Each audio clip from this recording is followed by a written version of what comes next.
하나님 말씀은 사도행전 10장 24절부터 마지막 48절까지 우리 함께 읽겠습니다.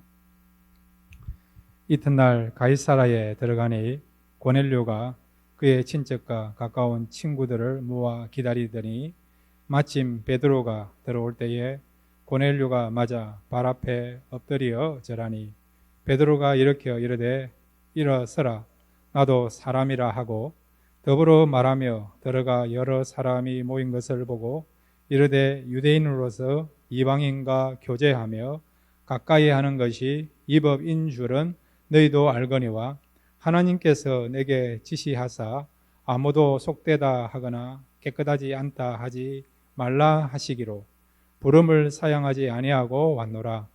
묻노니 무슨 일로 나를 불렀느냐?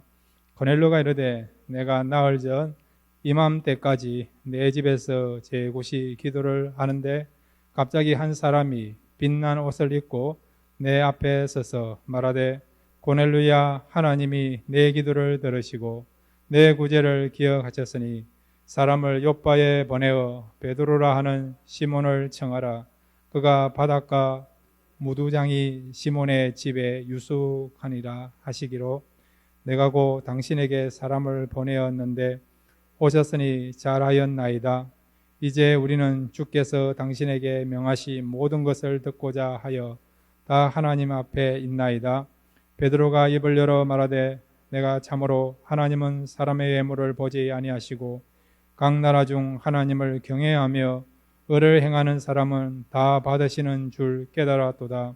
만유의 주 되신 예수 그리스도로 말미암아 화평의 복음을 전하사 이스라엘 자손들에게 보내심 말씀 곧 요한이 그 세례를 반포한 후에 갈릴리에서 시작하여 온 유대에 두루 전파된 그것을 너희도 알거니와 하나님이 나사렛 예수에게 성령과 능력을 기름부터 하셨으며 그가 두루 다니시며 선한 일을 행하시고 마귀에게 눌린 모든 사람을 고치셨으니 이는 하나님이 함께 하셨음이라.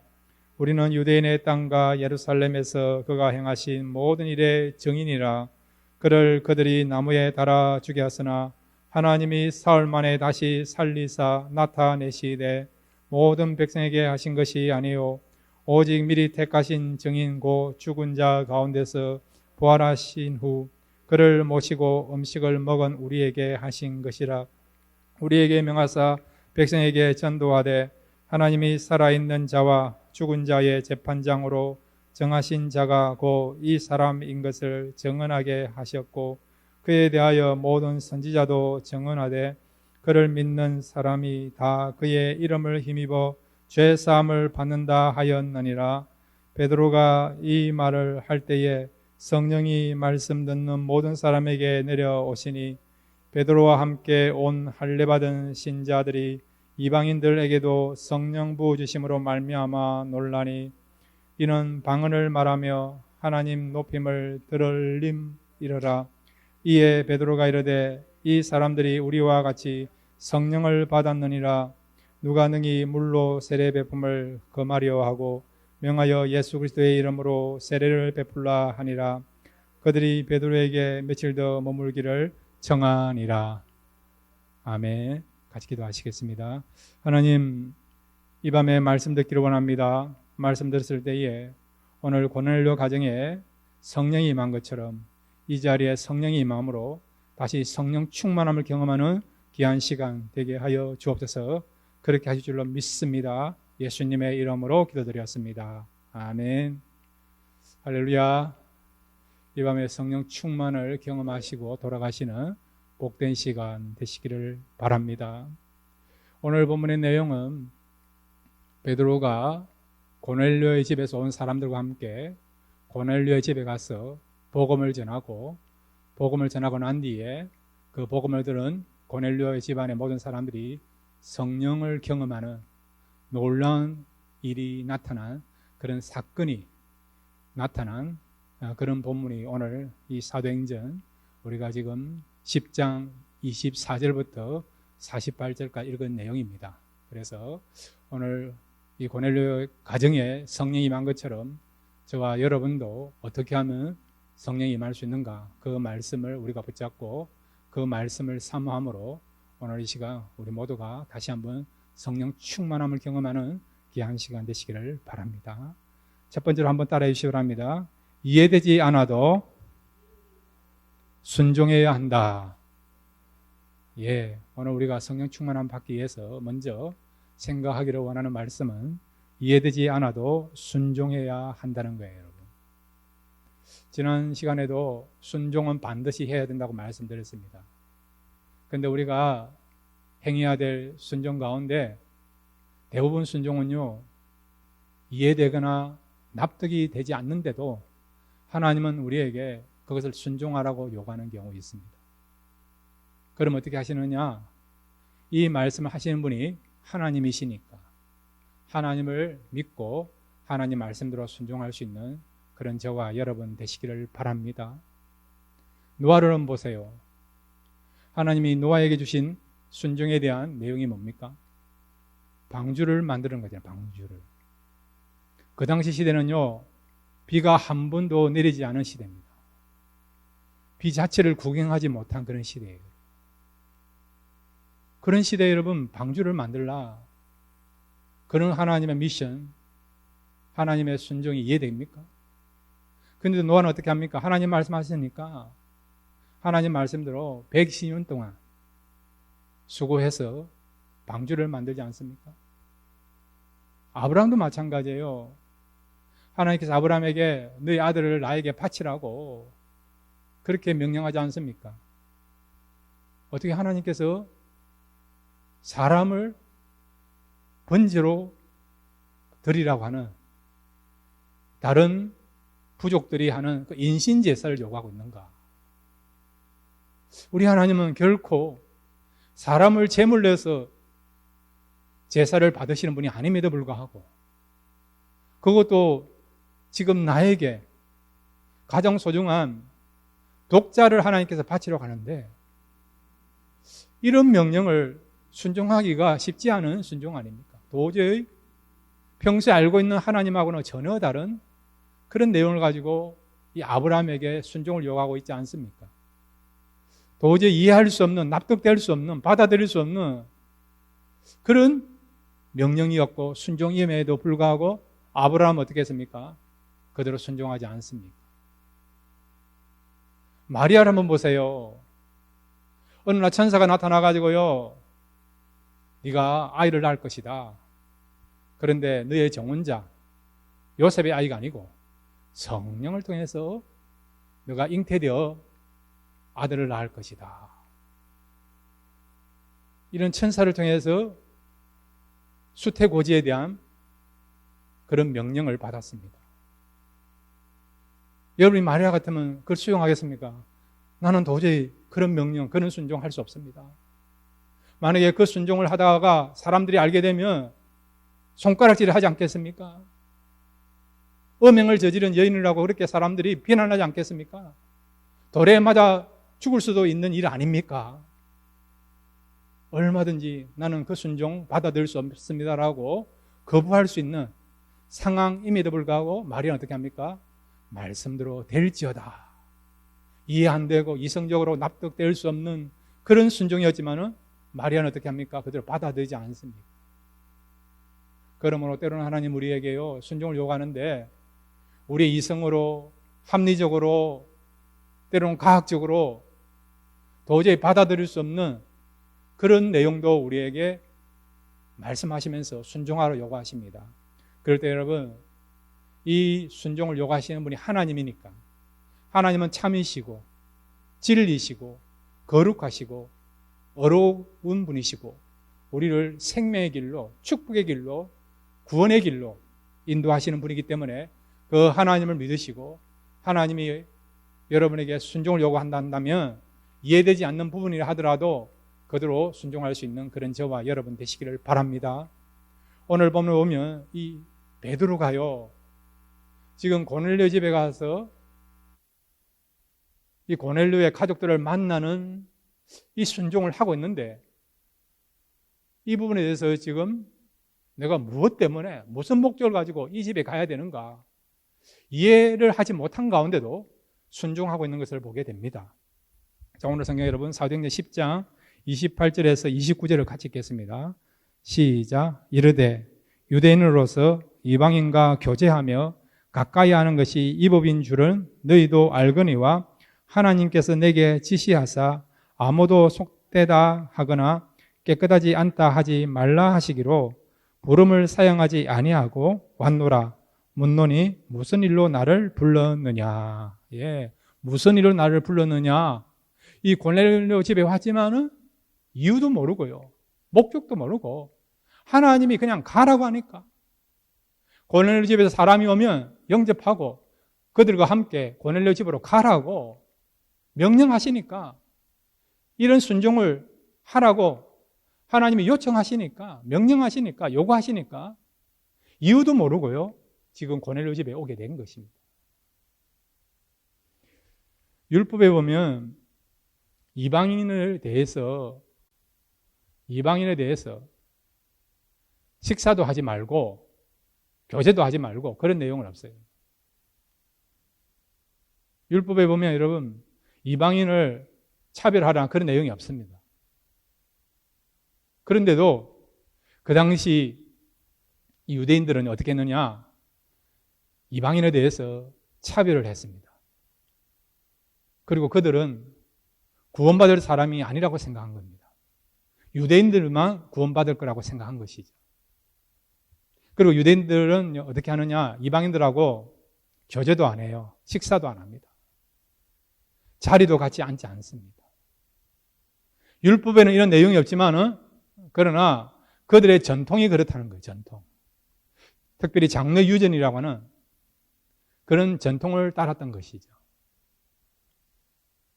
옛날에 보면 초창기 우리 한국교회도 마찬가지예요, 여러분. 성경에 여러분 어디에 남자 여자가 따로 떨어져 앉아라 그런 말이 있습니까? 없지 않습니까? 그런데도 초창기 한국교회는 어떻게 했느냐? 여러분 남녀 7세 뭡니까? 부동서 같이 앉으면 안 된다는 거예요. 요즘은 어떻게 바뀌었습니까? 남녀 7세 자동수로 바뀌지 않습니다. 근데 초창기 한국교회는 여러분 남자 여자 같이 앉으면 안 돼요. 그래서 어떤 교회는 가운데에 큰 천으로 칸막이를 지어가지고요, 따로 앉았습니다. 목사님만 양쪽을 다 볼 수 있었죠. 근데 그것이 한때는 한국 교회의 전통이었어요, 여러분. 여자분도 지금은 파마 하시지만, 남자분도 하시지만 그때는 파마도 못하고요, 여러분. 그렇게 예배를 드리고 교회 나오지만 교제가 있었어요. 유교 문화권이라고 하는 그런 전통 때문에 성경에는 그런 내용이 없음에도 불구하고 그것이 마치 성경에 있는 것처럼 꼭 지켜야 할 규범처럼, 그렇게 한국교회도 유대인들처럼 전통을 중요시하면서 전통을 지켰던 그런 민족이 우리 민족입니다. 비록 성령을 통해서 예수를 믿고 그 다음에 복음의 역사가 나타났지만, 그럼에도 불구하고 대부분 유대인들의 마음속에는 유대인에 대한 우울감, 이방인에 대한 그런 차별을 하려고 하는, 무시하려고 하는 그런 마음들을 갖고 있었어요. 그런데 오늘 보면 베드로도 유대인 아닙니까? 유대인의 그런 전통을 따르는 사람 아닙니까? 이방인들하고는 식사도 하지 말아야 되고 교제도 하지 말아야 되고 같은 자리에 앉지도 말아야 되고 그런 전통을 따라야 되는데, 그런 어떤 생각을 갖고 있는 그런 사람인데, 그런데 성령께서 말씀하심을 통해서 그런 전통을 버리고 지금 이 고넬료의 집으로 오게 되었고, 그리고 하나님의 순종에 대해서 이해할 수 없는 순종이지만은 순종을 하고 있는 것을 보게 되죠. 이런 베드로의 그런 어떤 순종을 통해서 어떤 일이 벌어집니까? 고넬료 집안 사람들이 성령을 받고 예수를 믿게 됨으로 말미암아 이제는 이 복음이 유대인에게만 한정되어 있는 그런 일이 아니라, 그런 복음이 아니라 이 복음이 유대인을 넘어서 이방인들까지도 받아들여서 예수를 믿는, 그래서 온 세계가 복음화되는 데 대해서 귀한 통로가 되고 그런 사역을 위해서 귀하게 쓰임받은 그런 사람이 된 것이 베드로인 것을 또 보게 되는 것이죠. 결국 이해할 수 없는 그런 순종이었지만은 하나님의 말씀을 붙잡고 순종했더니 이 순종을 통해서 이방인들이 예수를 믿는 그런 놀라운 역사가 일어나게 된 것을 볼 때에 저와 여러분도 하나님께서 우리에게 이해할 수 없고 받아들일 수 없는 또 준비가 안 된 그런 상황 가운데서도 순종하라고 말씀하시면 하나님 말씀에 전적으로 순종함으로 귀하게 쓰임받는 그런 저와 여러분 되시기를 바랍니다. 두 번째로 오늘 이 고넬료 가정이 성령을 받게 됩니다. 자, 그러면 어떻게 하면 우리도 성령을 받게 되고 성령의 역사를 경험할 수 있는가? 한번 따라해 주시기 바랍니다. 진리를 전하며 성령이 역사하신다. 이 사실 믿으시길 바랍니다. 사도행전 여러분 1장과 2장에 보면 성령이 오순절날에 마가 요한의 다락방에 있는 사람들에게 임하지 않습니까? 120명의 사람들이 예수님이 성천하신 이후에 열흘 동안 합심으로 기도했더니 간절히 성령이 내려오기를 사모하며 기도했더니 성령이 임했습니다. 우리가 사모하는 마음 가지고 간절히 기도하면 성령이 임하고 성령 충만함을 받게 될 줄로 믿습니다. 그런데 오늘 이 고넬료 가정에는요, 말씀을 듣는 가운데서 성령이 임하게 되는 것을 보게 됩니다. 자, 여러분, 사도행전 우리가 10장 36절 말씀 같이 읽겠습니다. 사도행전 10장 36절입니다. 시작. 만유의 주 되신 예수 그리스도로 말미암아 화평의 복음을 전하사 이스라엘 자손들에게 보내신 말씀 39절부터 우리 41절까지입니다. 시작. 우리는 유대인의 땅과 예루살렘에서 그가 행하신 모든 일의 정인이라. 그를 그들이 나무에 달아 죽였으나 하나님이 사흘 만에 다시 살리사 나타내시되 모든 백성에게 하신 것이 아니요 오직 미리 택하신 증인 곧 죽은 자 가운데서 부활하신 후 그를 모시고 음식을 먹은 우리에게 하신 것이라. 예, 41절까지입니다. 베드로가 이 고넬료 집에 들어가 가지고요, 이 고넬료 집안의 사람들에게 이 복음을 전한 거예요. 예수님이 만유의 주가 되시고 그분이 우리에게 복음을 전하기 위하여 오셨고 그 다음에 그분이 복음을 전하시고 난 뒤에 십자가에 죽으시고 부활하셨다는 거. 이런 진리, 즉 복음을 전한 것입니다. 참된 진리를 전한 것입니다. 이렇게 참된 진리, 즉 복음을 전했더니 어떤 역사가 일어났느냐? 자, 여러분 사도행전 10장 44절에서 46절을 같이 읽겠습니다. 시작. 베드로가 이 말을 할 때에 성령이 말씀 듣는 모든 사람에게 내려오시니 베드로와 함께 온 할례 받은 사람 진자들이 이방인들에게도 성령 부어주심으로 말미암아 놀라니 이는 방언을 말하며 하나님 높임을 들으리라. 아멘. 베드로가 이 말을 할 때 무슨 말을 했습니까? 복음을 전한 거죠. 예수가 우리의 만유의 주가 되시고 그분이 우리에게 복음을 전하시고 그 복음이 무엇입니까? 우리가 구원을 얻을 수 있는 죄 사함을 받을 수 있는 바로 굿뉴스 복음 아닙니까? 예수님이 이 복음을 전하기 위하여 우리에게 오셨고 그리고 예수님께서 모든 사역을 완성하시고 난 뒤에 죽으시고 부활하셨다는 거예요. 이 진리의 말씀 복음을 전한 것입니다. 그랬더니 어떤 일이 일어났다고요? 그 복음을 들은 사람이 이 진리의 말씀 들은 사람들이 어떻게 해요? 성령을 경험하는, 성령을 체험하는 그런 역사가 일어나게 된 것을 보게 됩니다. 여러분이 진리의 말씀을 듣고 즉 복음을 듣게 되면 저와 여러분도 성령을 경험하는, 성령 체험하는 역사가 일어나게 될 줄로 믿습니다. 왜 여러분 진리를 전하는 것과 진리의 말씀 듣는 것이 중요합니까? 한번 따라해 주시기 바랍니다. 성령은 진리의 영이시다. 이 사실 믿습니까? 성령은요, 진리의 영이기 때문에 진리를 전하는 것에 함께 하십니다.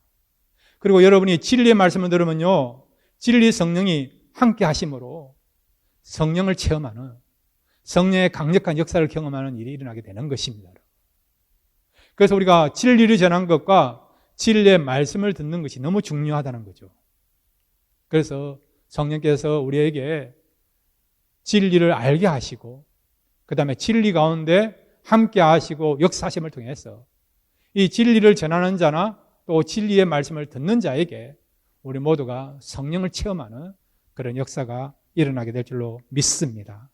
그 다음에 세 번째로 여러분, 오늘 이 고넬료 가정이 성령을 체험하게 되는데 어떻게 하면 또 성령을 체험할 수 있는가 한번 따라해 주시기 바랍니다. 겸손하면 성령이 임하신다. 이 사실 믿으시길 바랍니다. 첫 번째는 진리를 전하는 것과 진리의 말씀을 들을 때 성령이 임하시고요. 두 번째는 겸손한 마음을 가지고 사모하시면 하나님께서는요, 그런 자들에게, 그런 교회 위에 그런 마음을 가지고 예배드리는 가운데 성령을 우리에게 부어주십니다. 이 고넬료가요, 베드로가 자기 집에 왔을 때 어떤 마음과 어떤 자세를 가지고 베드로를 영접하는가? 자, 여러분 사도행전 10장 24절에서 27절을 같이 읽겠습니다. 시작.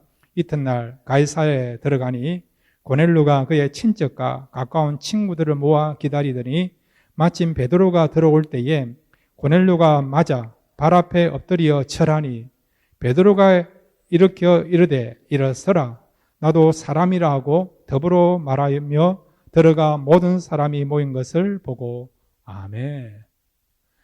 이 고넬료가 베드로가 온다는 이야기 듣고 어떻게 합니까? 사람들을 불러 모으지 않습니까?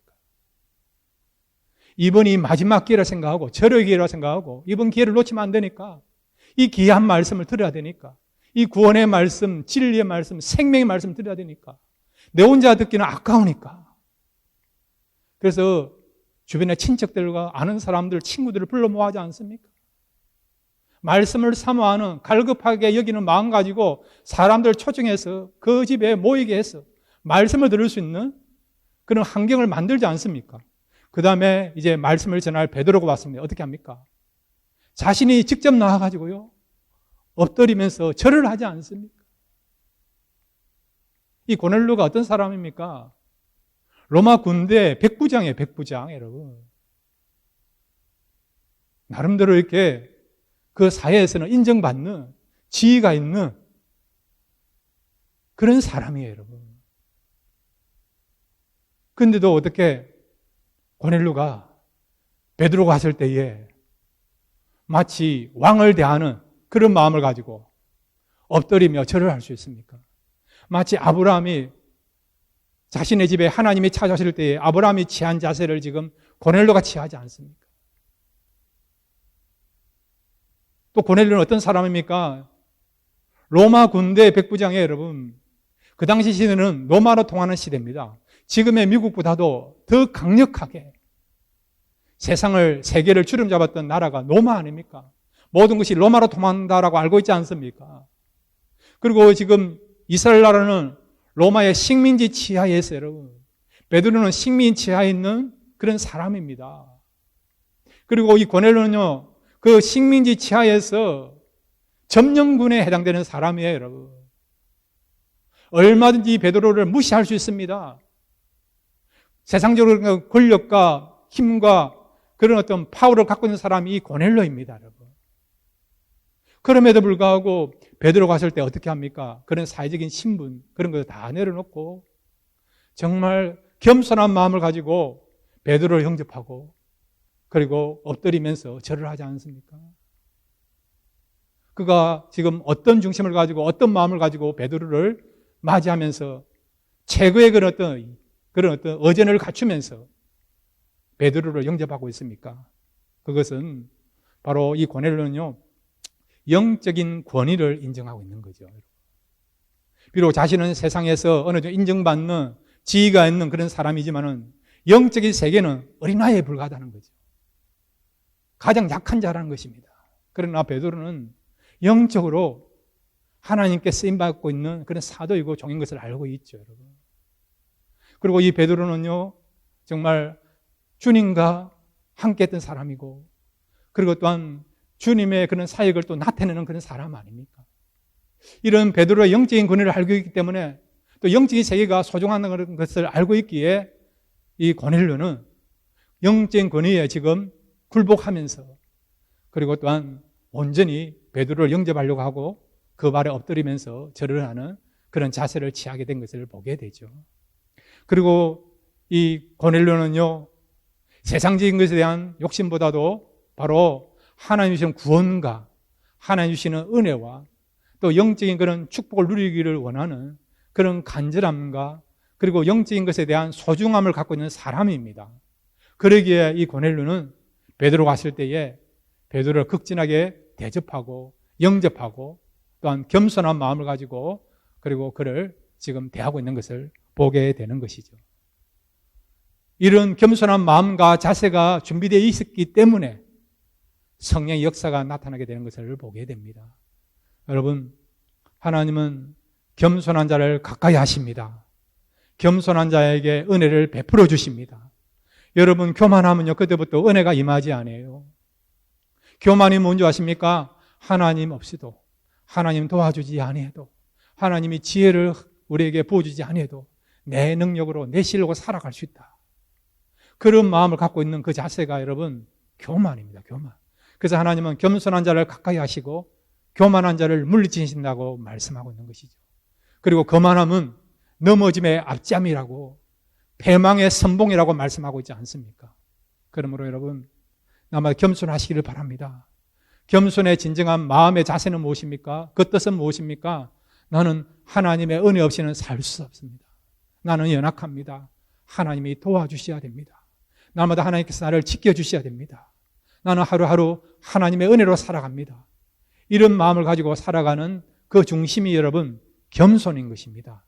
그러기에 하나님께서 날마다 하나님을 존중히 여기고 하나님을 가까이 하고 하나님의 은혜를 사모하는 그런 겸손의 마음을 갖고 살아가는 자들에게 은혜를 베풀으시고 성령을 내려주시는 것입니다. 사랑하는 성도 여러분, 이 밤에 여러분 오셨는데 성령 충만하시기를 바랍니다. 다시 한번 성령으로 뜨거워지시기를 바랍니다. 그렇게 하기 위해서 여러분 진리의 말씀을 듣고 붙잡으시기를 바라고 성령을 사모하는 간절한 마음 가지고 기도하십시오. 그럴 때에 오늘 이 밤에 이 자리에 참석한 모든 분들에게 성령이 풍성하게 임하게 되고 성령을 체험하는 그런 놀라운 역사 일어나게 될 줄로 믿습니다. 이런 성령을 체험할 수 있는 그런 저와 여러분 되시기를 주님의 이름으로 축원드립니다.